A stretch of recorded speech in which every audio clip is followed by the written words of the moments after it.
आज़ाद world India में आपका खैर मकदम है। आपके साथ मैं आदिल खान आज़ाद। दो बड़ी खबरें इस वीडियो में मैं आपको दिखाने जा रहा हूं। पहली बड़ी खबर है दोहा में इजराइल और हमास के बीच जो एक शांति वार्ता थी, एक पीस टॉक्स थी सीज फायर को लेकर, उसमें एक रुकावट आ गई। क्यों आई है ये मैं आपको बताऊंगा। और दूसरी बड़ी खबर यह है कि जो बाइडेन और बेंजामिन नेतन्याहू ने एक महीने बाद फोन पर बात की है। बाइडेन ने राफा पर हमला करने से रोका है नेतन्याहू को और कहा है फौरन वॉशिंगटन आओ, बात जरूरी है। शुरुआत कतर से आई खबर से करते हैं। हमास की मांगों को मानने से इजराइल ने इनकार कर दिया है और कतर की राजधानी दोहा में चल रही पीस टॉक्स इसी वजह से इंटरप्ट हो गई हैं। कल रात हमने आपको इसी को लेकर एक वीडियो दिखाया था कि कुछ घंटों में सीज फायर पर मोहर मुमकिन का मतलब तय नहीं होता है। इजरायली रक्षा मंत्रालय के सूत्रों के मुताबिक मोसाद के चीफ डेविड बार्निया की लीडरशिप में इजरायली डेलीगेशन ने कतर और मिस्र सहित दूसरे मीडिएटर से कहा है कि वो उन फिलिस्तीनी कैदियों को रिहा नहीं करेंगे जिन पर कत्ल और दूसरे संगीन इल्जामात हैं। दरअसल हमास ने कत्ल और दूसरे संगीन इल्जामात में इजरायली जेलों में बंद 350 फिलिस्तीनी कैदियों की रिहाई की मांग इजराइल के सामने रखी थी पहले चरण में इस सीज फायर के। जानकारी के मुताबिक इजरायली जो डेलीगेशन था या पक्ष था उसने ये भी कहा कि वो 2 फेजेस में, सिर्फ 2 चरणों में अपने बंधकों की रिहाई चाहता है, जबकि हमास की शर्त यह है कि 3 चरण होंगे जिसके अंदर इजरायली बंधकों को रिहा किया जाएगा। पहले औरतें, बीमार, बच्चे, नागरिक, फिर मेल फौजी, ये सब वगैरह। इस तरीके से उसने एक बनाया है चार्ट। हालांकि इजराइल के जो लोग बात करने गए हैं वो ये चाहते हैं कि हमास की हिरासत में मौजूद सभी मर्द, सभी औरतें जो कि सैनिक हैं उनको दूसरे चरण में ही रिहा कर दिया जाए। इजराइल की सख्ती के चलते इस पीस टॉक्स के, इस शांति वार्ता के पहले दिन अजीब सी स्थिति और संकट पैदा हो गया है। आगे क्या होगा, आगे की मीटिंग्स क्या कामयाब हो पाएंगी, यह हम आज रात आपको अपडेट जरूर करेंगे। अब बात करते हैं दूसरी बड़ी खबर की जो अपने आप में काफी अहम है। इजराइल और गाजा के दरमियान जंग जारी है। आप सभी को पता है 160 दिन से ज्यादा हो चुके हैं। 31,000 से ज्यादा बेगुनाह मारे जा चुके हैं। इजराइल अब गाजा के वेस्ट इलाके में राफा में हमले करने की प्लानिंग कर रहा है। इस पर अमेरिका ने फिक्र जाहिर की है। अमेरिका के प्रेसिडेंट जो बाइडेन ने इजराइल के वजीर आजम बेंजामिन नेतन्याहू से करीब 1 महीने बाद फोन पर बात की, देर तक बात की और कहा कि गाजा सिटी और खान यूनिस की तरह राफा में होने वाले हमले से वो परेशान है। बाइडेन ने बेंजामिन से कहा कि हमारी इजाजत के बिना तुम ऐसा नहीं कर सकते, क्योंकि इससे इंटरनेशनल कम्युनिटी में तुम और इजराइल सपोर्ट खो देंगे और ऐसे में अमेरिका लंबे वक्त तक तुम्हें बचा नहीं पाएगा। यानी साफ कहना था कि अगर बड़ा क्राइम अंजाम दोगे तो भाई बचाना मुश्किल होगा, हम तो पुलिस हैं, चोरी चकारी में तुम्हें बचा सकते हैं। बाइडेन ने कहा कि राफा पर हमले की प्लानिंग के मामले में हमें डिटेल्स देने के लिए अपने मिनिस्टर्स, इंटेलिजेंस और हेल्थ मिनिस्ट्री से जुड़े हुए लोगों को फौरन एक डेलीगेशन बनाकर वॉशिंगटन भेजो, हमें बात करनी है। नेतन्याहू ने इस पर सहमति जताई है। अमेरिका के नेशनल सिक्योरिटी एडवाइजर जैक सुल्लिवन ने ये जानकारी दी। लेकिन दोस्तों, मुझे उम्मीद कम है कि अमेरिका की हरी झंडी मिलने तक नेतन्याहू या डिफेंस मिनिस्टर योआव गैलेंट रुके रहेंगे और राफा पर हमला नहीं करेंगे।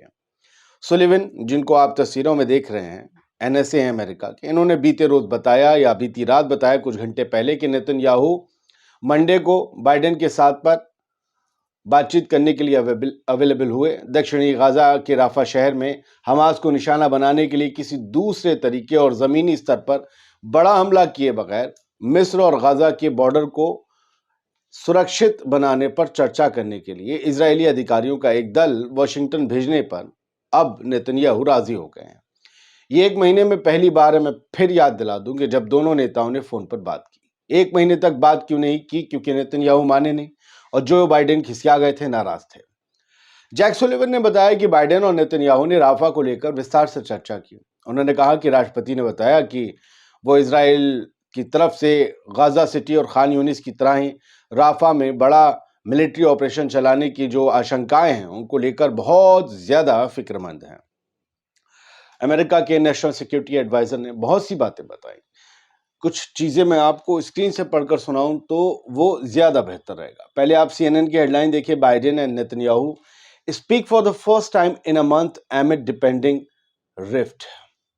उनके बीच जो रिफ्ट खाई आ गई थी, उस खाई में आने के बाद जो रिश्तों में आई, 1 महीने बाद करीबन बाइडेन, अब CNN में भी 1 महीने पर बड़ा जोर है।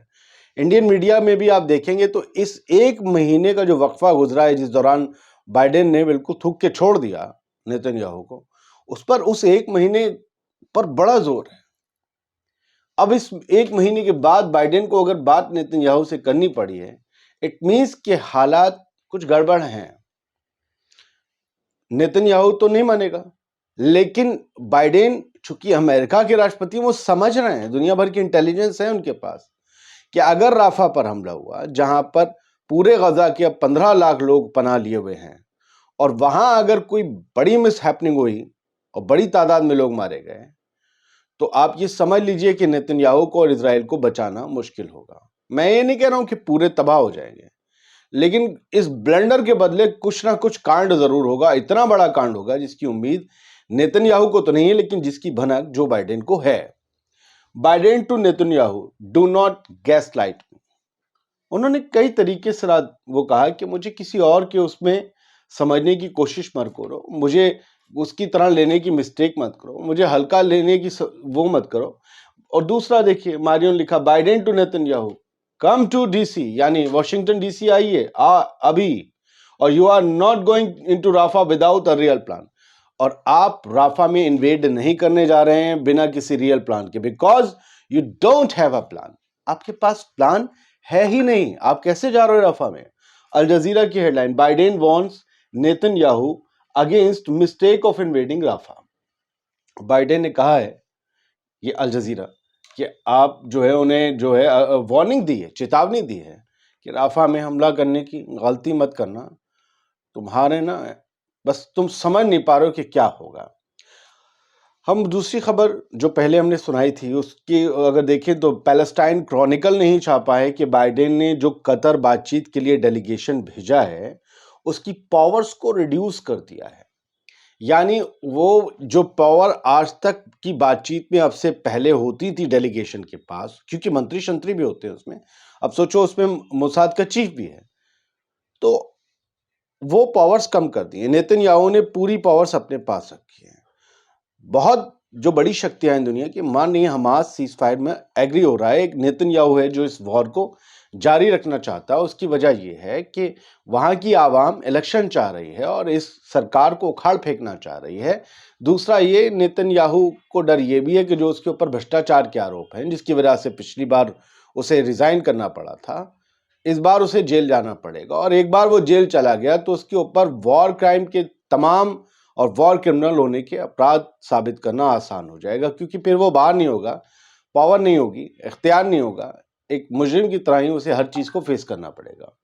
इजरायली डेलीगेशन जो है कतर में है, और वहां क्या एक चीज और है, मैं जोसेफ बोरेल हैं, यूरोपियन यूनियन के फॉरेन पॉलिसी चीफ हैं, इन्होंने कहा है कि इस जंग से पहले जो गजा में चल रही है, Gaza was the greatest open air prison.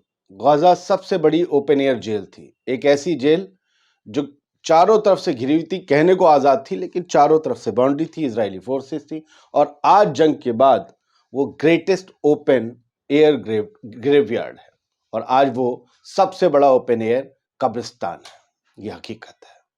आजाद बोल इंडिया को अगर सब्सक्राइब नहीं किया तो प्लीज कर लें। शुक्रिया।